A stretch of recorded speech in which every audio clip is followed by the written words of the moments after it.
After I wrote this speech, I got a bit more feedback. Someone said, look, I actually think Brooke's too cool for ACT. Which just added to the vitriol that Brooke has mentioned that I regularly cop. I'm biased, but I think that Brooke is the government's most quietly effective minister. Your labour law reforms, Brooke, are making it easier to employ workers and to be employed and get ahead. Your minimum wage increases are announced early to give business and workers alike certainty and relief. And you're taking on two of the hardest chestnuts in the workplace, holiday pay and health and safety. And you're doing it by actually going out and listening to the people affected. Something that may seem obvious, but I can tell you is not normal in Wellington. Brooke's put together an honest Royal Commission on COVID-19. She's got wait times down for new passports and citizenships, all while growing respect as a hard-working local MP here in the Tamaki electorate. It's easy to forget that Brooke is 32. I think she has the biggest future in New Zealand politics. And thank you. There is, of course, one problem with mentioning one ACT MP, because actually they're all kicking goals with both feet, and so you end up having to mention the lot. Nicole McKee, I know how she feels missing the flight not taking off. I actually ran into Greg Foran from Air New Zealand a while back and said, Greg, I got to thank you, mate. He said, what for? And I said, well, I would have missed 3 flights last week if they were on time. The poor guy, he is doing his best.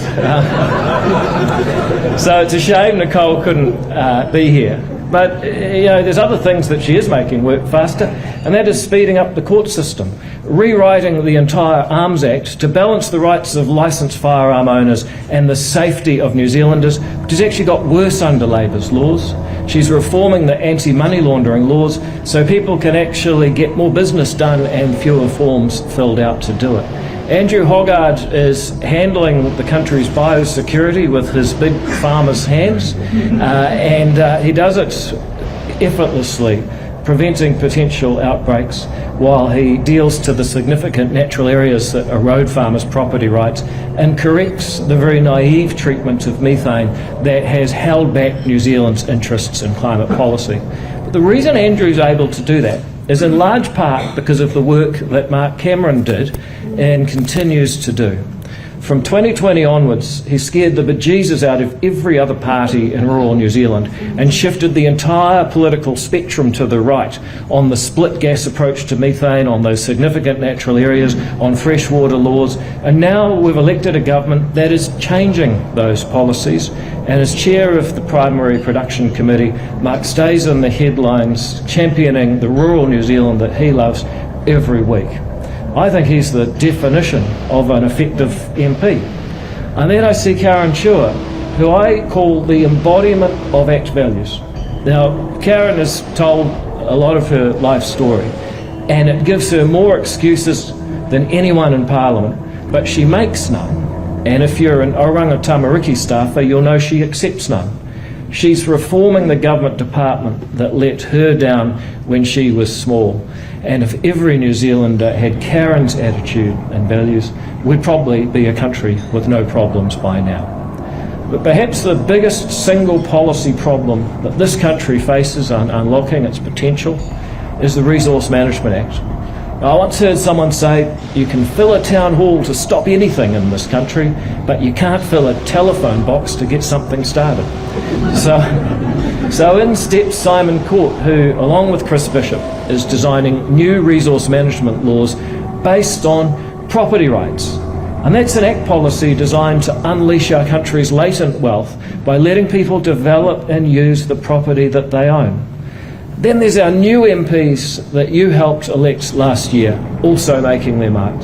Todd Stevenson, the pocket rocket, has picked up the end-of-life choice baton with a bill to extend compassion and choice to those who suffer the most, those with long-term degenerative diseases. Or Paramjit Parmar, Parliament's most qualified MP, Dr. Paramjit Parmar, I should say, but also one of the hardest working and a great chair of the Economic Development, Science and Innovation Committee that is so key to the government's economic growth strategy.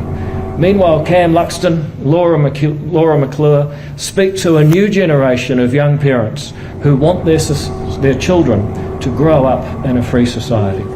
If you gave your party vote to ACT in 2023, you can be proud of the New Zealanders that you've put in Parliament to represent you. And I'm proud to lead this team of free thinkers in our House of Representatives.